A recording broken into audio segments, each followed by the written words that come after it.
SJC-12847, Tallage Lincoln LLC v. Jesse Williams et al.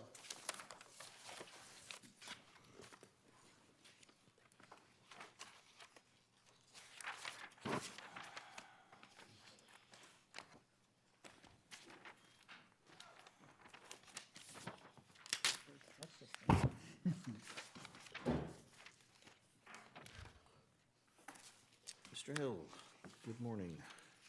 Good morning, Your Honors. If it may please the Court, my name is Dan Hill. I represent Tallage Lincoln. I'm here today with John Finnegan, my associate. If it may please the Court, in this case, we're asking the Court to restore the historic practice of the Land Court to allow that subsequent taxes be added to the tax title accounts for assignees.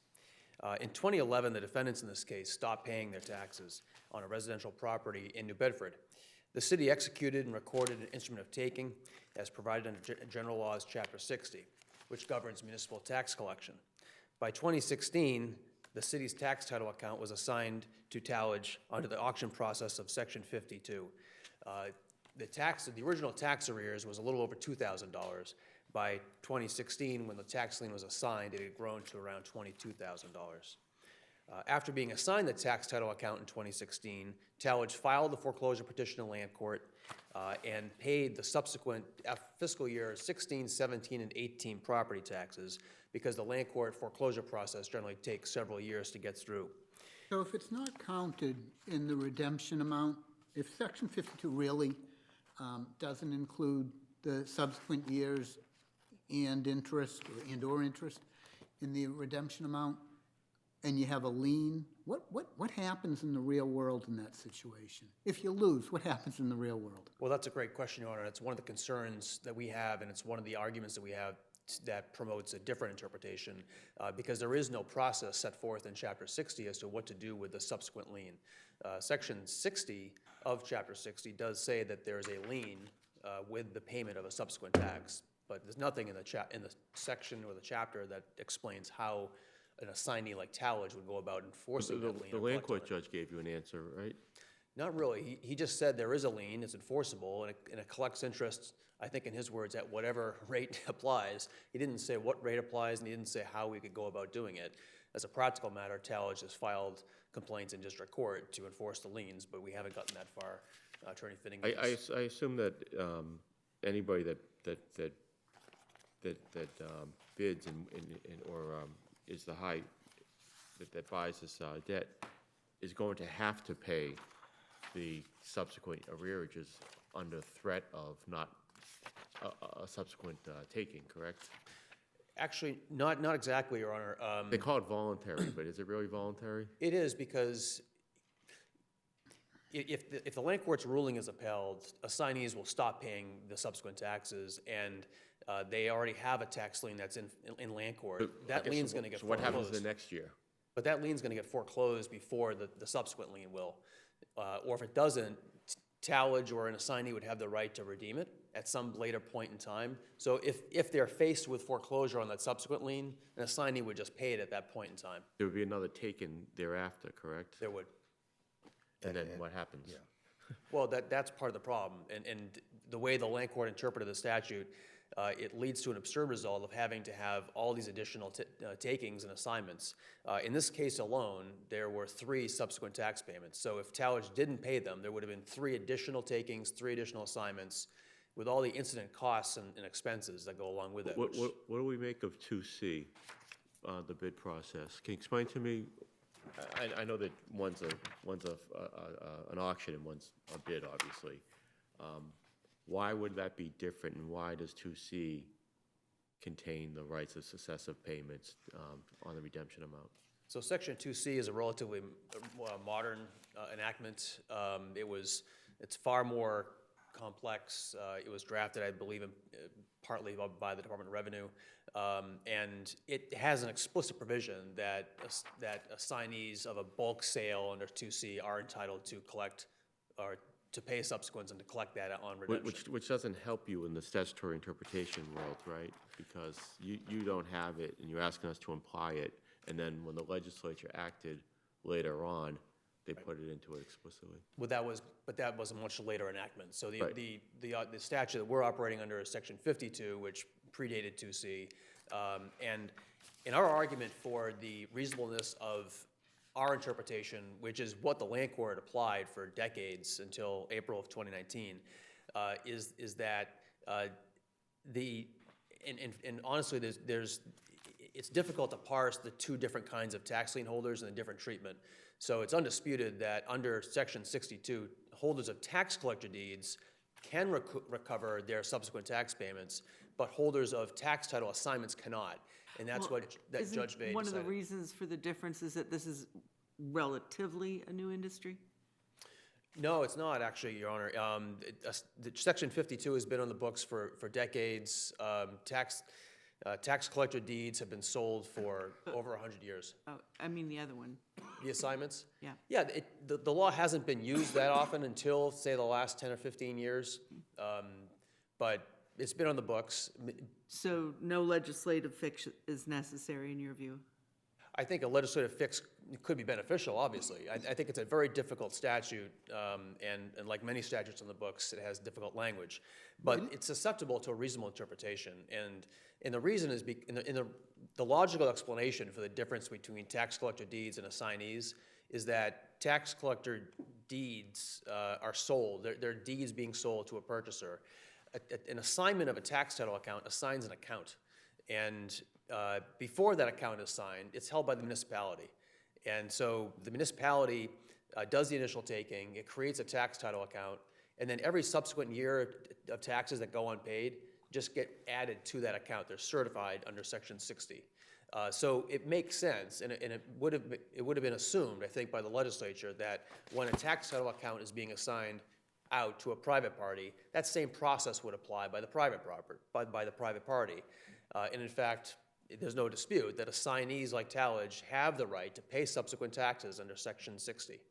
That's that language with a lien. So to give purpose to that lien language of Section 60, it does make sense to allow Tallage and assignees the ability to add, to certify those subsequents to the account. Certainly makes sense. I'm convinced of that. It's just that the plain language of Section 52 doesn't provide for the subsequent payments years to be included in the redemption amount. I'm with you that it makes sense. Right. And so, I mean, we're just going to hear from your brother that, well, okay, but it doesn't say that.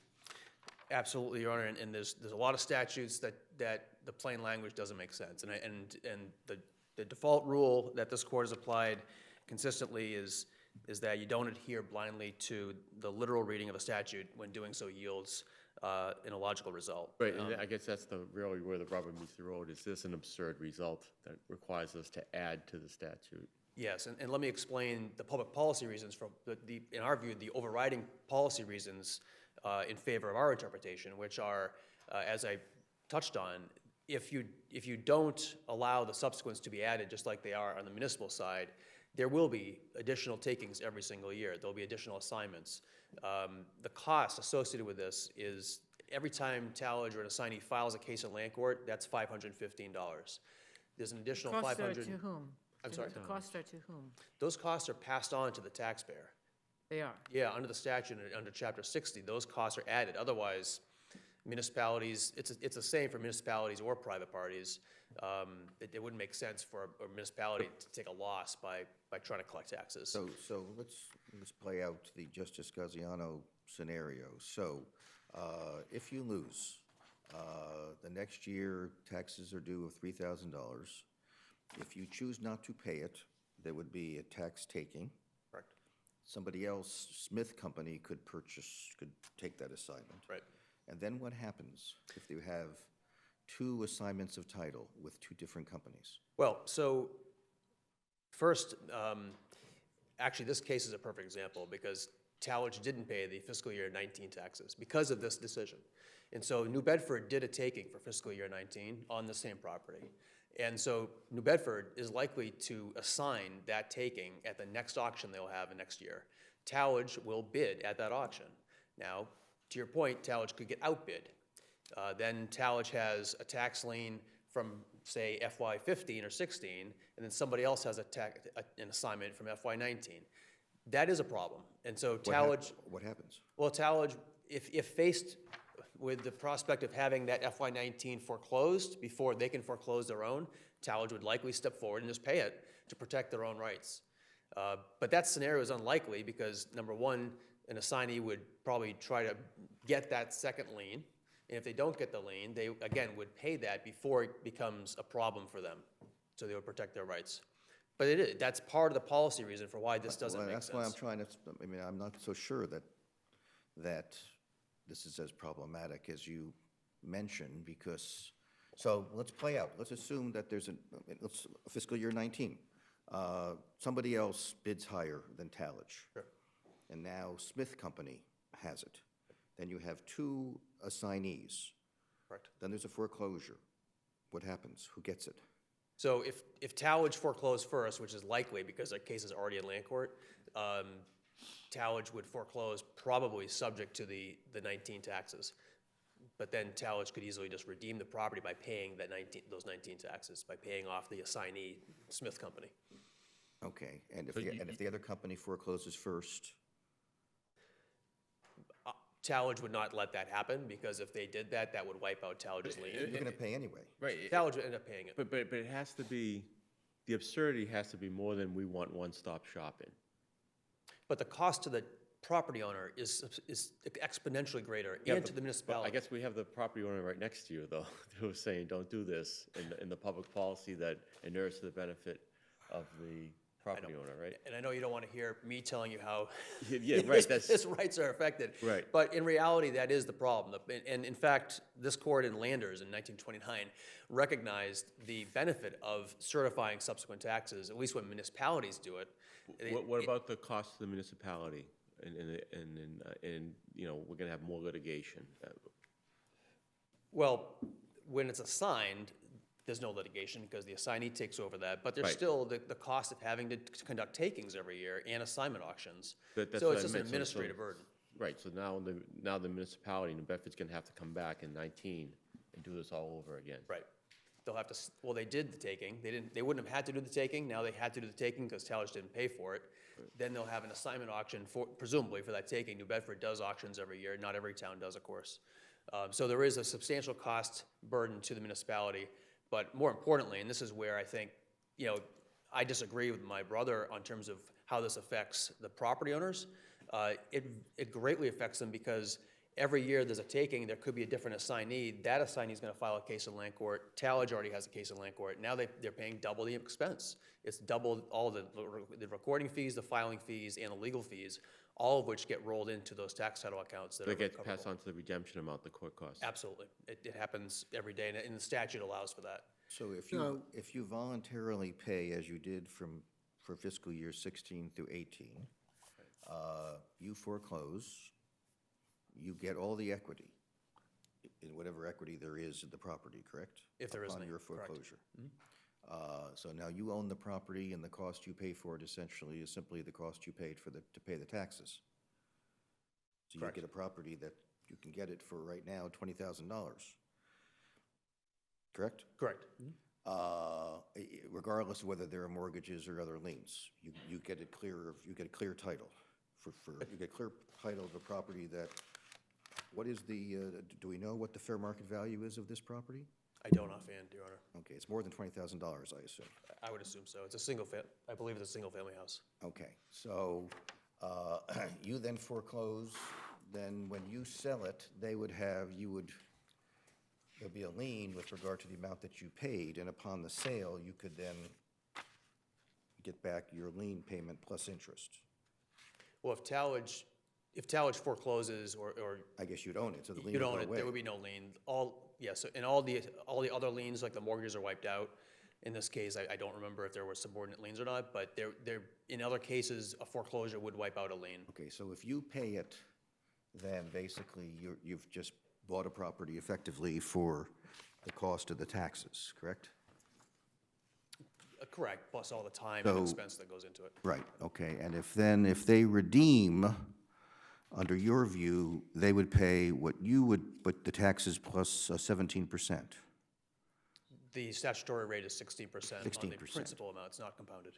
Okay, so basically, so from the point of view, from the business point of view of Tallage, you invest this $20,000, and if he redeems, you get 16% return Correct. on your investment, and if he doesn't redeem, you purchase a property for about $20,000.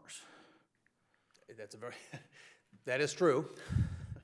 There are a lot of other factors that play. So why should we be effectively increasing the cost of redemption to allow you to get a 16% return on the amount that you've put in? Because that's Right. basically the consequence here, is you're increasing the cost of redemption. So the cost of redemption is not increased from the property owner's perspective, because if they don't pay tallage for the subsequent taxes, they're gonna have to pay somebody else. So it'll either be the city of New Bedford, which did the tax taking for FY19, or it'll be an assignee of that taking down the road. It's always 16%. It's But not- if they redeem right now, put aside fiscal year 19, if they were to have redeemed already, they would pay the redemption, which is the amount you paid for 2011 to 2015. That's what they would be paying. Right. They would not have to pay as redemption the amount you paid 2016 to 18. Not under the chapter 60, and then tallage would have a separate lien for And then, those. so basically, they would still own the property, but then you would have a lien for the amount you paid on that property. Correct. So when they basically redeemed the property, there would be a lien that you would have for basically 18,000 or so. Correct. So when they sold the property again, you'd be able to collect on that lien. Correct. And if they didn't sell the property, you're stuck with a debt you'd have to collect in some other way. But you would basically need for them to resell the property for you to, Yeah, it adds a burden on the assignees to collect the subsequent debt. That's not, I don't expect to get sympathy for that, but that is an additional administrative issue, a burden with the interpretation of the land court. so it would increase. So basically, if you lose, the financial benefit you get from these deals is diminished, because you would get only a lien that you may not collect for years and years and years as to the additional tax payments you make. And as I said, Your Honor, I think the practical effect, which actually the effect has been since this decision came out in April, Tallage no longer pays subsequent taxes to the municipalities for the existing tax title accounts. And so, like New Bedford, these municipalities will just do new takings, and Tallage will hope to buy them at a subsequent auction. So the effect on the property owner is there's no difference in terms of added cost. Actually, there is a Well, that's what I significant wanted added to cost. ask you about, Mr. Hill, because I think if, what you're saying, I'm interested also in the property owner. And so if you file a complaint for foreclosure on the owner's right to redemption, and they file an answer, and some other company has another year, then there needs to be another litigation Right. for the owner for that other year. Correct. And that, you're saying, increases the burden and the cost on the property owner. And if Tallage hadn't paid the 16, 17, and 18s, there would have been 3 other cases. Now, Tallage might have bought those liens, hypothetically, or Smith Company may have bought them, but regardless, they would have been 4 separate cases in land court, not just one. And so you would have had 4 filing fees, 4 sets of recording fees, and what's unique and perhaps troubling with the process is that for every tax assignment, you have to record the assignment document. By the way, recording fees went up last month, so now that's $105. You've got a redemption certificate, that's another recording fee. You have to file a notice of filing in the registry of deeds to show that you filed the complaint. All told, the recording fees per case is $525. You're saying it's the taxpayer who pays that? Yes. And it doesn't matter if the town has the tax title or the assignee has a tax title, it's the same fees, and it's always the taxpayer who has to pay those costs. Do you have any idea why the land court changed its practice? It's one judge that reviewed this statute. I know, well, the recorder referred it, because before Yes. they were just processed, right? I don't And then know it was why the referred to a recorder- single, but you don't know why that happened? It wasn't just that. I mean, didn't it get referred just on the interest issue? It was initially referred just on the question of whether the assignees could collect the interest. But then the land court judge took it a step further and interpreted section 62 as making a difference between tax collector deed holders and assignees. And that's the crux of this issue. We don't think there should be a difference because the nature of the title held by the two types of holders is essentially identical for purposes of tax titles. And just one final point, if I may, Your Honor. Judge Bay's, the land court judge's rationale was severely flawed because he was assuming that tax collector deed holders have a legal obligation to pay property taxes, which they don't. In fact, he was citing to a 1936 amendment, which did the opposite. It actually took liability away from tax collector deed holders. This was his justification for having that difference of treatment between the two types of holders. And so our position is that that really infected his whole view of section 62 and unfortunately led to an incorrect result.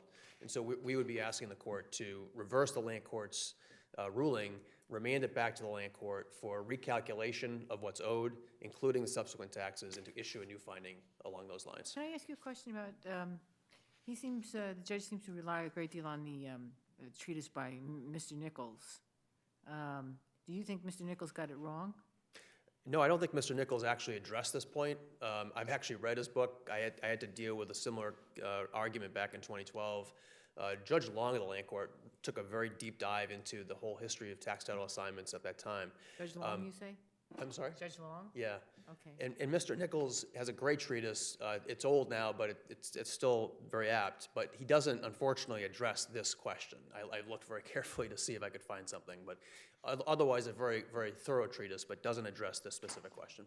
I guess one last question. If you lose here, why not just buy the deed? By the tax collector deed? Yeah. So the city gets to decide if they're going to sell a tax collector deed or assign a tax taking. So we don't. It's their choice, not Yeah, yours. it's their choice. Okay, thank you. Great, thank you very much. Mr. DeShays. Thank you, Your Honor. Attorney Mark DeShays for the appellee defendants. I feel as a prefatory matter, notwithstanding the fact that I'm representing my clients pro bono, there was a letter submitted to the court that I'd like to put on record that indicated that there are several of the justices sitting today have maintained social relationships. I feel that I have to bring it up because I was somewhat uncomfortable with the fact that it was submitted and nothing was said. However, when I entered the vestibule of this court, I read Article 29 to the Declaration of Rights, and we took, as members of the bar, an oath, as well as you, and I just want to put that on record that there was no prior disclosure of that fact, but there was submitted by my brother, which I gratefully appreciate that he put on record. I've not read that, but just to put everything be clear, I understand that the son of Judith and William Cowan has an ownership interest in Tallage, is that correct? That is correct. Okay, and that's what you're referring to? That's what I'm referring to, and it was submitted in a letter dated December 4th. Okay, to the court. but is it also that William Sr. and Judith have no financial interest, as far as you know, in Tallage? That is correct. Okay. As I said, subjectively, I don't know how to quantify, maintain social relationships, but I see the objective standards that the bench is guided by, and I'm satisfied that the bench can dispense impartial justice here in the administration. If there are any of us who have any question about that, we shall recuse. So you can be assured that all who sit on the case have satisfied themselves that they can be fair. Your Honor, tax title law in the Commonwealth of Massachusetts is governed by statute. For lack of a better term, it establishes the guardrails in which the municipality has to function. And the guardrails are set forth by our legislature primarily between balancing two factors. One is the right of cities and towns to collect the taxes that are owed to them, but also because, as was pointed out, The ultimate result of a tax title foreclosure is that an individual can be divested of title to their property. So it is a very significant undertaking. But it is guided by our statutes. The case before you today is a case of first impression with respect to the fact that what has happened in the past 10 years is that private for-profit entities have entered into the arena, which was traditionally a function that was controlled by municipalities. And the issue here is whether, in fact, these private, for-profit entities must abide within with strict adherence to the statutes in the Commonwealth. My brother answered a couple of minutes ago whether, in fact, there was a need for an amendment to the statute. I would submit that, yes, for his point of view, there would have to be. In fact, there was an amendment that was submitted by Tallage through a state representative from Medford seeking to amend two statutes, Chapter 52, Section 52 of Chapter 60 and Section 62, which are the two operative. That happened during the pendency of this case before Judge Vey. They know the only way to cure this is there has to be a statutory remedy, but that is with our legislature. Do you know the statutory history of 2C and why it allows for the successive payments to go into the redemption amount where it's silent? Assignment all I can say is that 52, under which the City of New Bedford acted, has largely remained static since 1936. In 1996, the legislature enacted what they called tax title receivables. 52 is the management and sale of uncollected tax titles. The legislature in 1996 saw fit to enact a supplementary provision in Chapter 60, which allows a entity such like Tallage or others that are plying the waters right now to, if in fact the municipality was going to accept sealed bids under 2C, to submit a sealed bid for either a bundle of tax titles at which they could buy them at a discount. And the legislature, and I must say, if you look at Section 2C, there are not enough fingers on your hands to go through the 9 pages of that statute. It is incredibly complex. And the municipality has more control under 2C because they can set the parameters of the bid, They correct? can set As the opposed to parameters. just highest bidder in a. That's correct. And what has happened in this case, someone can buy it. If the highest bid happens to be $10,000 under, that person gets it 10,000 under. The legislature in their province decided, okay, we'll confirm upon you the right, because you're taking probably a bundle to go forward. You're taking the good with the bad, and we'll allow you to make those subsequent payments, capitalize it, and then you get the reward of 16% on the capitalized subsequent payments. You also go forward with the foreclosure, and as Justice Gantz, for a $20,000 investment, in this case, you could get the Williams house, which is valued in excess of $250,000. So in the real world, what is more prevalent, the assignments or the tax collector deeds? I am only familiar with Section 52, assignments by auction.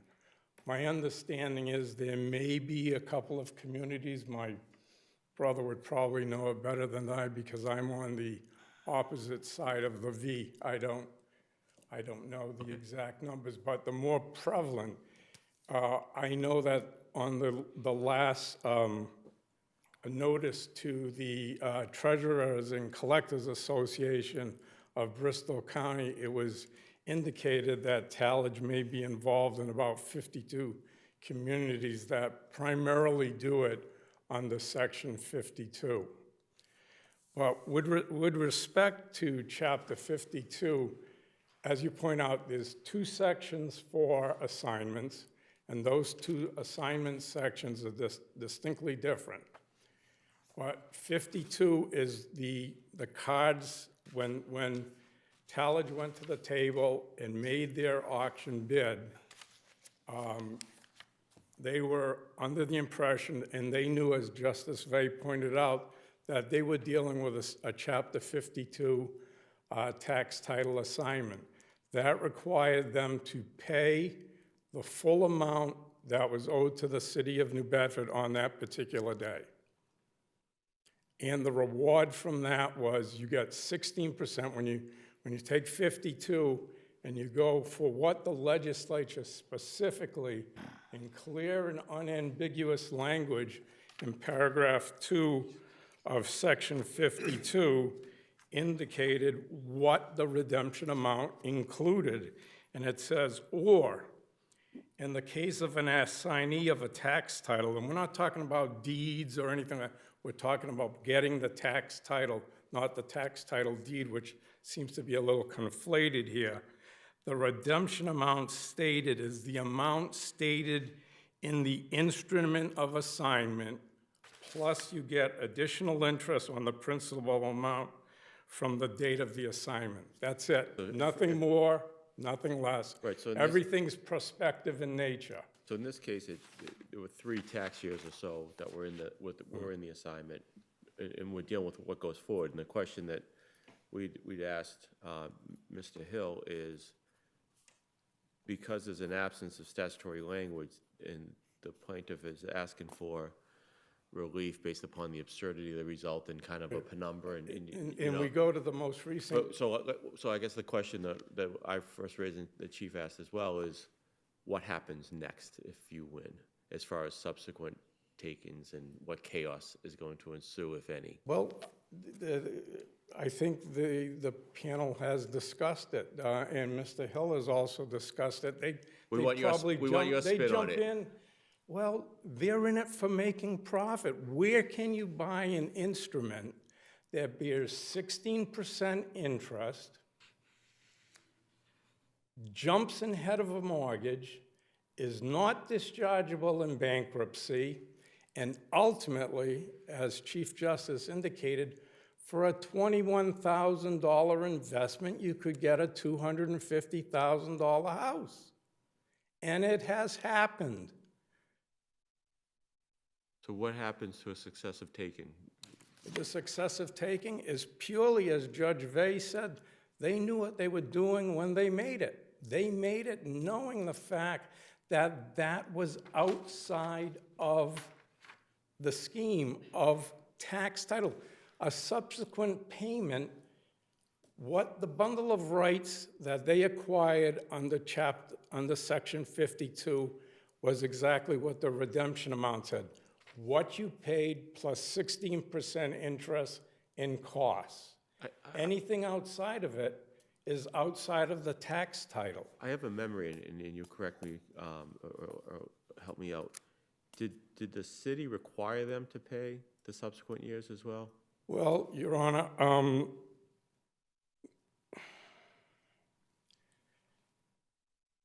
Tallage is in the business of acquiring tax titles. They have presented on numerous occasions at Treasurers and Collectors Associations, and as I appended in Exhibit A, Addendum A, they promulgated rules and regulations that successful bidders should abide by. Tallage gave this out in several of the symposium sessions that they have presented at. And in the city of New Bedford, if you contrast the rules and regulations that Tallage say a municipality should basically use, the city of New Bedford took it as a template, and where it says insert municipality here, they inserted it. Counsel, was that in front of the land court judge? Was it in front of the land court judge? Yes, it was in front of the land court judge, that it was in the appendix that we had. We're in a new era. We're in a new era. This is what has been traditionally, as Mr. Hill cites in his original brief, that tax titles go back to 1731. It became the preferred method in the 1800s, and then the last major revision is in 1936, and it's basically has stayed static since then. Yes, assignments have been there, but only in the past 10 years, probably with the advent of like this 24-hour news cycle we're on. If you stay up until 11 o'clock at night, and how you can win in real estate, and this is one of the situations in Massachusetts. You can come in, if you find a community that is assigning titles, you can come in for $20,000, you buy a tax title, and you bring it forward to the court. Justice linked us about Mr. Nichols, and Mr. Nichols' treatise, he did say, and it is pointed out in Judge Vay's decision, what happens with these Chapter 60 payments. Judge Vay says, nah, they're not value added. It's just a notice, but as Nichols says in page 385 in his treatise, if you make it, if my brother and I are vested remaindermen with our father holding a life estate, and Dad is at the last end of his dollars because he's been in a nursing home, and my brother comes up to me and says, hey, we've got to make Dad's tax payment. It's not dependent upon, 60/60 is not dependent upon being arrears or anything like that. My brother says to me, Mark, we've got to make Dad's tax payment. And I say, hey, I made the last payment on Megan's braces for $2,500, and I just sent in Maddie's check for college at $32,000. I'll pay you at the next time around.